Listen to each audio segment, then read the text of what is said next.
Good morning. If you have your Bibles, take them and turn them to the book of Ruth. Ruth chapter 1 is where we find ourselves. I want you to stand in honor of God's word and draw your attention to verse 19, if you would, this morning. So the two of them went on their way until they came to Bethlehem. And when they came to Bethlehem, the whole town was stirred because of them. And the women said, Is this Naomi? And she said to them, Do not call me Naomi. Call me Mara, for the Almighty has dealt very bitterly with me. I went away full, and the Lord has brought me back empty. Why call me Naomi, when the Lord has testified against me, and the Almighty has brought calamity upon me? So Naomi returned, and Ruth the Moabite, her daughter-in-law, with her, who returned from the country of Moab. And they came to Bethlehem at the beginning of barley harvest. You can be seated. And so if you were with us last week, and if not, to catch you up, we've journeyed off into the story of Ruth. And the story of Ruth really begins out with the story of her mother-in-law, Naomi. And it's been a really rough journey and rough road. The setting of this story finds us in a very chaotic time within the nation of Israel. The end of Judges, which is when this time is, this is during the period of Judges, is described in Judges chapter 21 by this: In those days Israel had no king, and everyone did as he saw fit. It was a time of chaos for people. Political and social, economic, spiritual chaos, national chaos. The country was undergoing a famine, and so everyone was starving. It was a very difficult time for that. And clearly, in the midst of that chaos, the nation is under the judgment of God. The famine that they're experiencing was something that God had judged them with, to bring them back, to bring them to the midst of that. And so everyone is affected by that. Dark time, chaotic time, mess time, lot happening as far as the big scope picture between God and his people and God's plan for his people. The story of Ruth, this book, gives us an author-narrator view, zooming in on how the providence of God, in the midst of all of that chaos, national upheaval, a mess of a time, worked through the likes of one individual family. It gives us a picture of particularly how this family dealt with all of that and what that looked like in their life. The story of Ruth is a story of purity and faithfulness and innocence, loyalty, love, devotion, and trust, all told through the events that are rather ordinary. A plain family struggling through, like everyone else, this season. An ordinary ho-hum family. Yet God is working mightily behind the scenes, threading his story through some really plain and ordinary people. Which this should really give us some hope. That should really resonate and sit with us. Because you and I are pretty plain, ordinary people. Most of us have not been on the front page of a newspaper. Most of us are not regulars on TV. Most of us are not some big national recognized hero. We're pretty plain and pretty ordinary.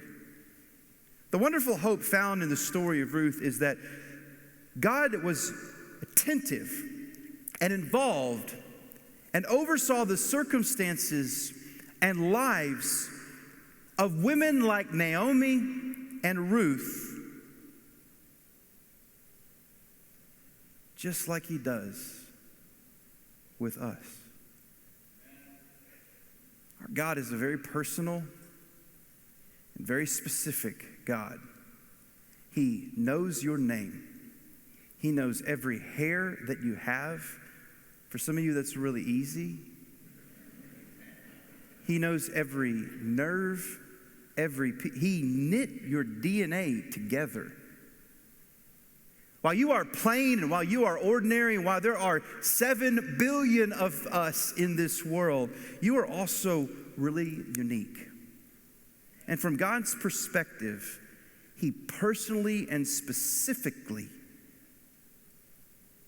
works in the ordinary, ho-hum, plain things of your life. This lofty and almighty, incredible, sovereign, powerful God is involved in the personal, day-to-day events of the likes of people like you and me. Now, the Bible is very clear that God, there's none like God. There is no one higher. There is no one stronger. There is no one more lofty than God. There is no one like God that demands reverence and respect, honor, our worship. There's no one bigger than Him to create everything that there is, to oversee everything there is, and to have a plan for everything that there is. He is big and He is huge. He is mighty. But if that's the only thing you know about God, then you don't know God at all. Yes, He is those things. Yes, He is the great and awesome, holy, holy, holy God. But He is also personal and specific and intricately involved in me and you. This great mighty hand that has created the heavens and the earth is also knitting, weaving together the simple things of your life. You see, it's all part of His massive mosaic. And you and I are pieces, and the things of our lives and the things of our days, the problems that we have, the things that come up, the small things that take place are all part of this masterpiece, all pieces of His mosaic for His plan. That's the beauty of the book of Ruth. We see ordinary events taking place, and we see God's hand involved in every step. Ordinary events such as moving, of leaving home and coming back home. Ordinary events such as death and grief and hunger and loneliness. Generosity. This story tells us the story of marriage and childbirth, legal matters, day-to-day work. I mean, ordinary events such as how to deal with your mother-in-law. And yet God working in it. And God working in even the foolishness and the mistakes of people. Because let's just be honest, just to catch you up, Naomi's husband, Elimelech, made a foolish choice in chapter 1. Everyone was suffering and starving, and so was his family. But the truth of the matter is, he left the providence of God. He left the protection of the land. He left the trust of God. And he moved to a wicked place with foreign gods, far away from home, far away from the provision and protection of God. Elimelech made a foolish choice for the sake of trying to rescue and save his family. And it didn't work out really well. He died. And what made matters worse is that his sons died after they were married. And so now not only do you have one widow, you have 3 widows. But yet in the midst of that, God's provision and God's care was never thwarted. The providence of God stood strong. The plan of God stood strong and steady through that. It was still involved. He was still attentive, and He still provided for Naomi and Ruth. And that's something I want you to see this morning. Is that God's providence, God's care for you and for me, God's involvement and activity and love and compassion and consistency for us is not thwarted by your mistakes and by my foolishness. It overrides, it shines through even those things. And so here Naomi is returning, broken and grieved, with a daughter-in-law connected to her hip, who is also broken and grieved, coming back home to this little town, this little village called Bethlehem. It tells us here in verse 19 that when they arrived, the town was stirred because of them. Any hope that Naomi had of slipping back into town and getting home unnoticed and without big fanfare, just kind of getting back to life and coming back quietly was shot before she ever got to the town. It was noticed who she was and recognized who she was. And it says the town was stirred. The town was buzzed by this whole thing. She'd been gone for 10 years. These people hadn't talked to her, spoken to her, seen her in 10 years. And she shows up, maybe hoping that she could just kind of slip in and work behind the scenes and then begin to tell her story little by little by little, kind of keeping whatever she wanted to within. Not the case. Before she ever gets to town, it's known she's back. And it's not just that she's known. No, it's like the news of the day. Like on the 5 o'clock, 7 o'clock, 10 o'clock news, whatever, it's all over. Naomi's back. Could this be Naomi? It's buzzing. People are buzzing. And, maybe for us being big city people, it's kind of hard to really understand this. I mean, people move here every day, and we don't notice. Like, we notice, like, someone moves into our neighborhood, like next door, but we don't take much attention. It doesn't disrupt our life. We don't stop and watch and think and who are these people? What are they doing? And so forth. But you got to understand, though, and some of you may understand if you grew up in a really small setting, a small town, the village life. It is a small village. And in small villages like this, there's not a lot happening. And it's one of those places where everybody knows your business. Everybody knows everything about you. And they think a whole lot more about you and talk a whole lot more about you. This is a town that just doesn't have a lot going on necessarily. And so when a visitor arrives, it was well known. I mean, they would find out about it before, and probably children playing out in the pasture somewhere would see people coming in. They'd run back in and said, Mom, Dad, somebody's coming. That may have been the case. We've experienced this in little villages and in places in Africa. We get off the bus. We travel several miles that day, get to a village. We don't have a clue where we are. All we did was follow a dirt road, and in the afternoon we arrive.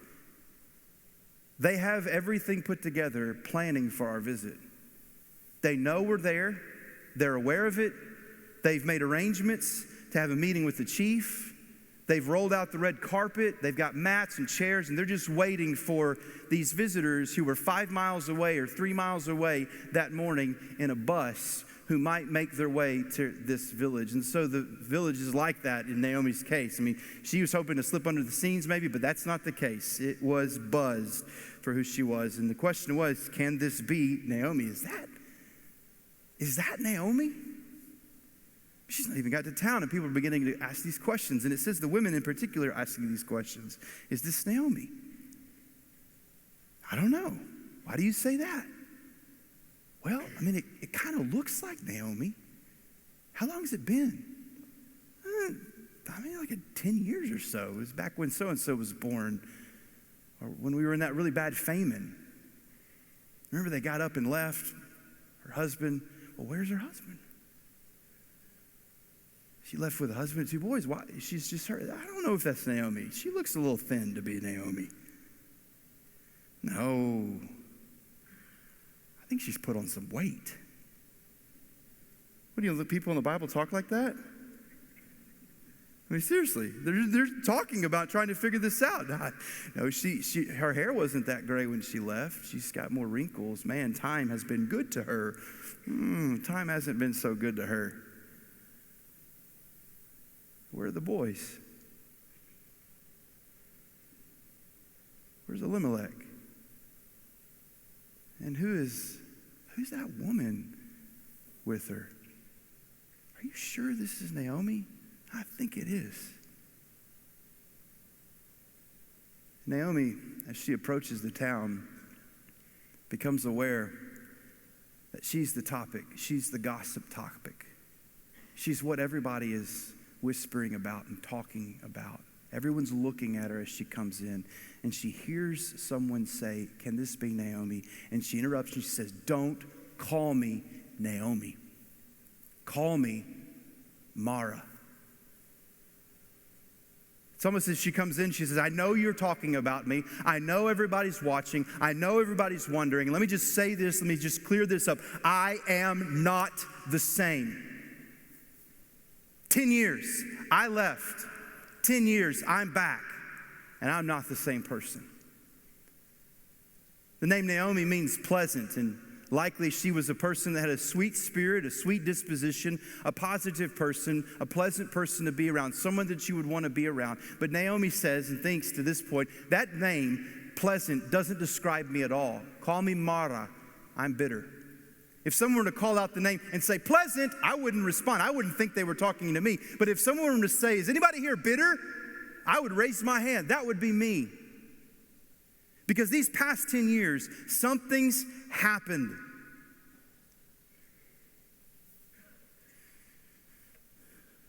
What a greeting, by the way. Naomi, is that you? Don't call me Naomi. Sorry. Call me Mara. But think about it. A long journey home. Every step of the way, retracing the steps from 10 years ago.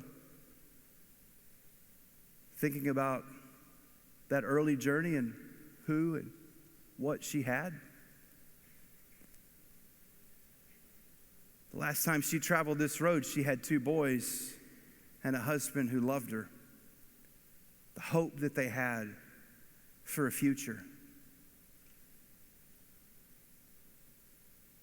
And now she's coming back without any of that. And then to come home and to see, not only has she changed, but there's probably been a lot of things changed. A lot of familiar things, and that was probably really painful, but probably also a lot of things that are there that weren't there before. She sees her friends. These other women who are now holding grandbabies. The friends of her boys who are now married with their own children. Everyone seems to be happy and everyone seems to be full. They survived. They still have their husbands. They still have their children. And now there's grandchildren in this village that weren't here before. There's stories to tell and memories and so-and-so got married. Probably on the way out, she passed some of the fields or maybe some sort of park type setting, whatever they had where the boys used to play. All the memories that would come back then. Maybe she passed the area where Elimelech courted her at one time.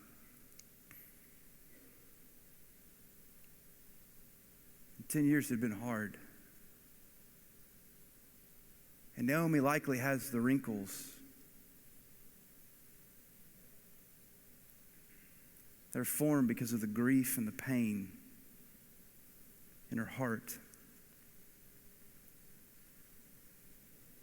That's what she says.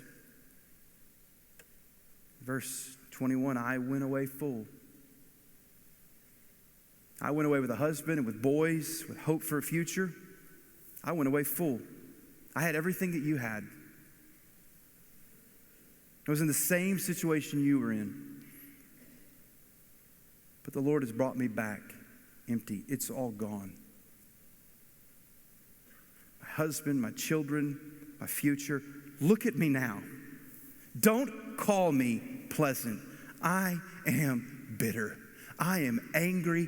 I am ticked. I am frustrated. I have wasted 10 years of my life. And in that 10 years of my life, I have lost everything that I ever loved and I ever cared about. Don't call me happy. Don't call me pleasant. Call me what I really am. I am bitter. I am angry. I am hurt.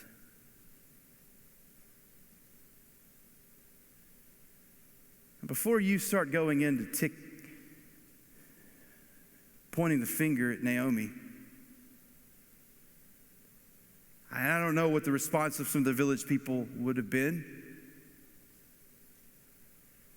Before you start, well, Naomi, this is kind of your fault. I understand that, but y'all were the ones that left. You know God's plan. You know God's promise. You know God's people. You know and y'all left it. What did you expect? I told you shouldn't go. I told you something would happen. I told you not to leave the care of the place and the people of God. You're the one that wandered in to the land of the Moabites, the unclean, wicked Moabites. You're the one that let your sons marry Moabite women.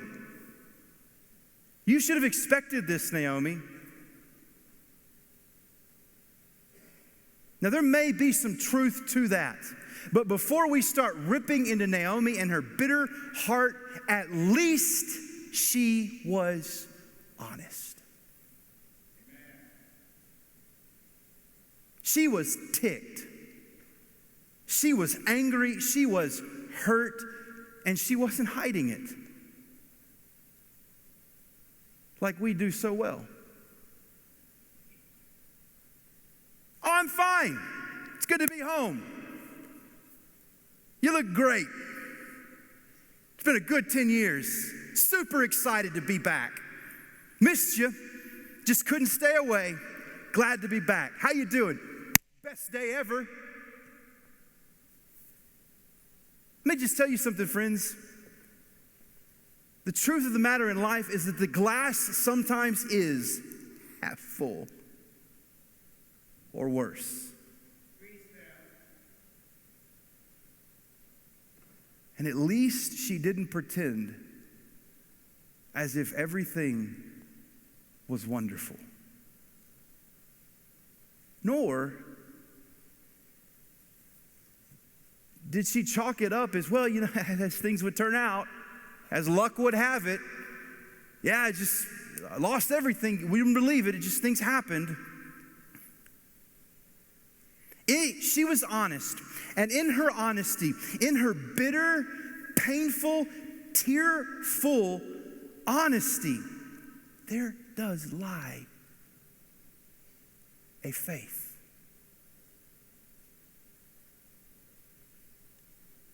Because listen, life sometimes is not fair, and life sometimes is not peaceful. And if anyone would ever stand up behind God's word and tell you otherwise, they are lying to you. We live in a broken, sinful world. And the truth of the matter is, you may be faithful, you may be good, you may make some great decisions, you may use common sense, you may pray, and you may seek to do something, but it doesn't always mean that if you're faithful and good and right and true, that everything is going to work out. That's not God's promise. It's not. That is a false prosperity gospel that is from the pits of hell. And to act as if those who have it all are in the right is wrong and is not in this book. You see, the faith not lies, doesn't lie in what she claims and what she believes and what it lies in the fact that she understands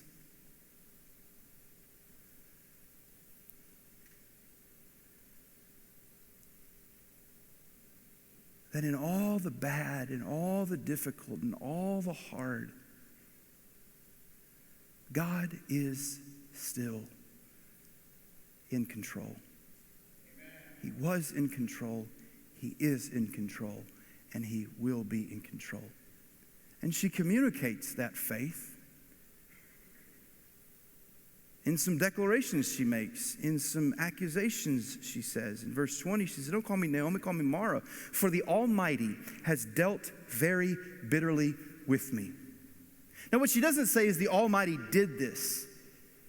The Almighty is the beautiful name, the name that's so often used in the Old Testament for God, Shaddai.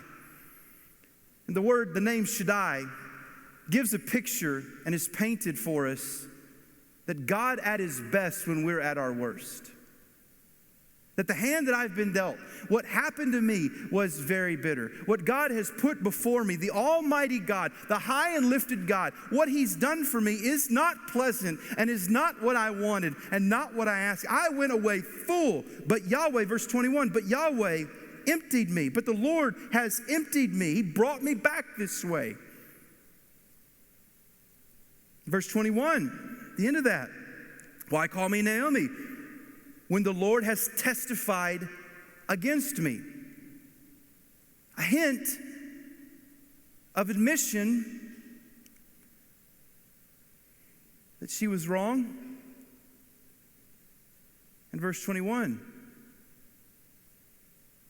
the Almighty has brought calamity upon me.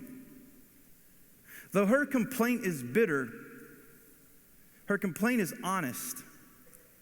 And in that bitter but honest complaint, we see faith. She has lost everything.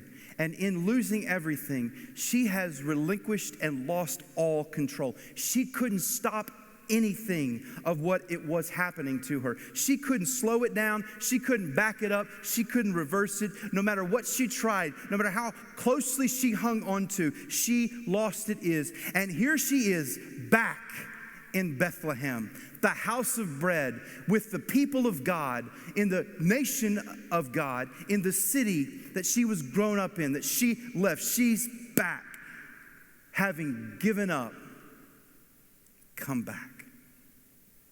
And she realizes and she understands that in all that has happened, God is in control.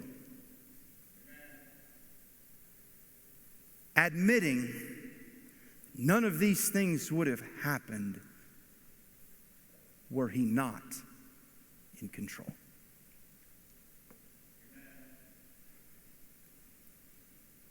We see this time and time again in the story of people dealing with God throughout the Old Testament. Being brought to a place of relinquishing control to understand He is in control. We see it in the story of Abraham, a man who is elderly in his life, given a promise, and that promise wasn't fulfilled. And until he gave up control and stopped trying to do things on his own, did he realize what God's plan and provision really was. And then when he had a son, God says, kill him, sacrifice him. And until he was willing to surrender that control, did he not see the provision of God.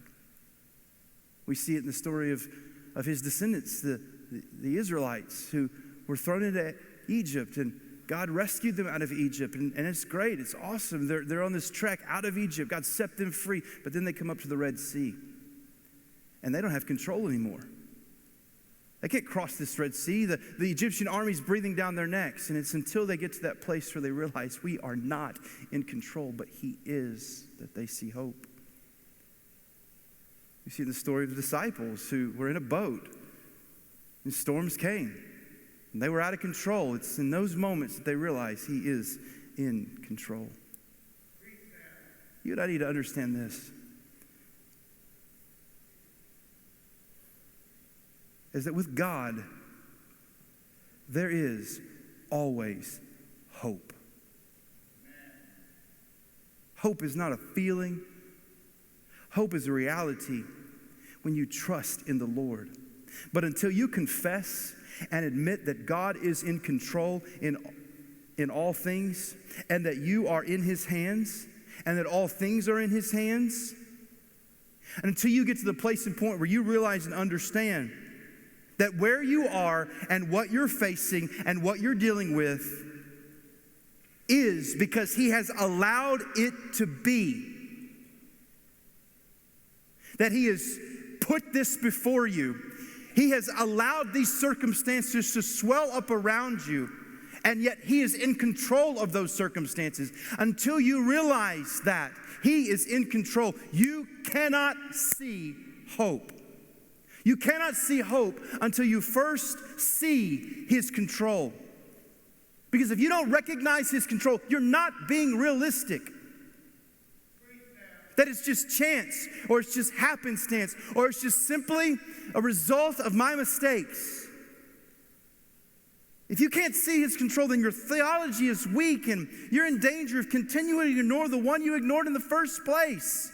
He is in control, and that's where our hope begins.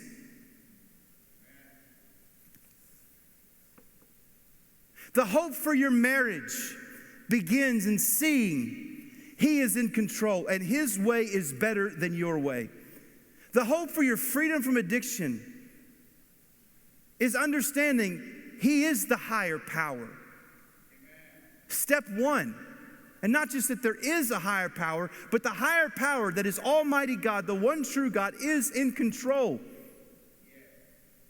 The step for you getting out of your financial crisis is understanding that it's all his money. He's in control of all of it. The hope for your health and the issues you're facing with that do not begin and end with a doctor's diagnosis, medicine, and surgery. It begins and ends with you realizing he is in control.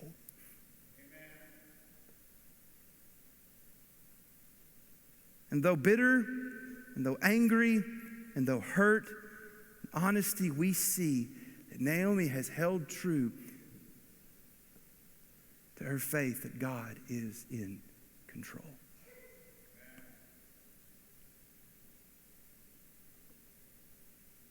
And so as we close the curtain on Act 1,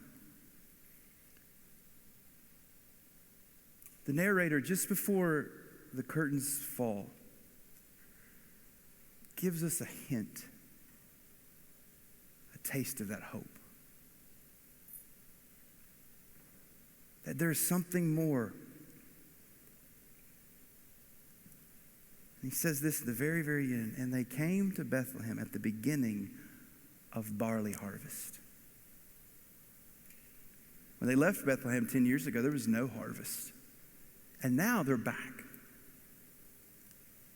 at the beginning of harvest. Bethlehem is known as the house of bread. That's what the name means, house of bread. And finally, Bethlehem is living up to its name. You see, when God is at work, even hopelessness gives light to a new beginning, a new chapter for Naomi is about to start.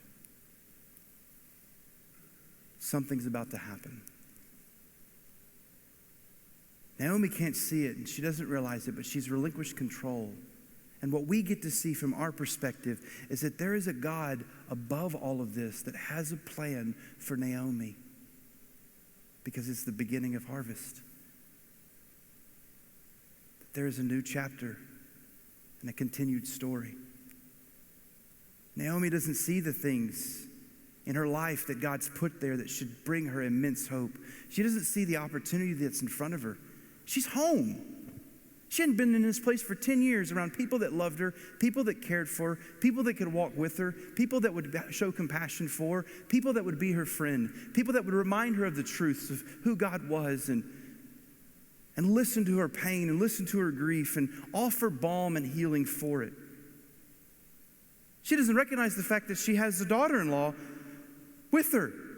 She said she's empty, but she's got a daughter-in-law beside her who's been through the same thing she has, who's lost a husband, who's left home.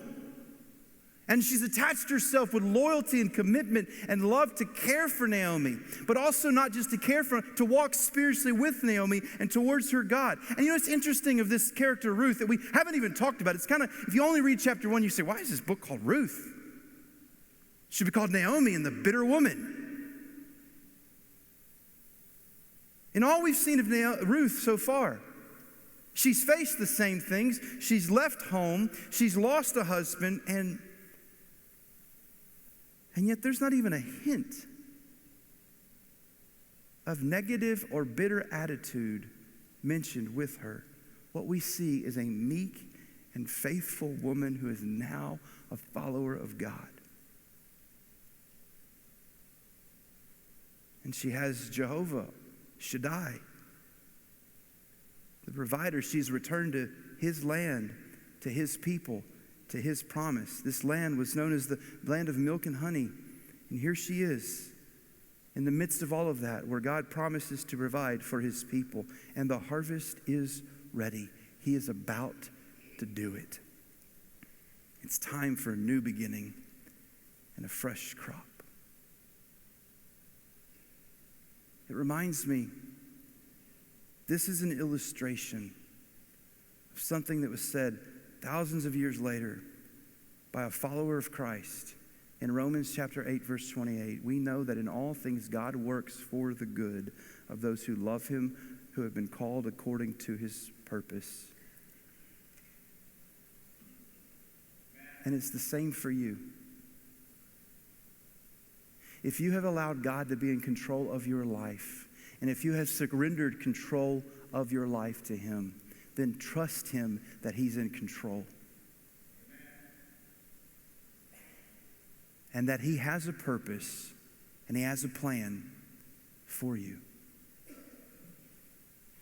God's control, God's providence will always outshine our pain, our foolishness, our mistakes, our circumstances. God is watching over every detail of our lives. And when we are at our worst, God is at his best. And sometimes his best work is done in the shadows of our ordinary lives as he carefully, quietly takes care of us. Reminds me of that song. Why should I feel discouraged? Why should the shadows come? Why should my heart feel lonely and long for heaven and home? When Jesus is my portion, a constant friend is he. His eye is on the sparrow, and I know he watches over me. He's the God who's in control of even the ordinary.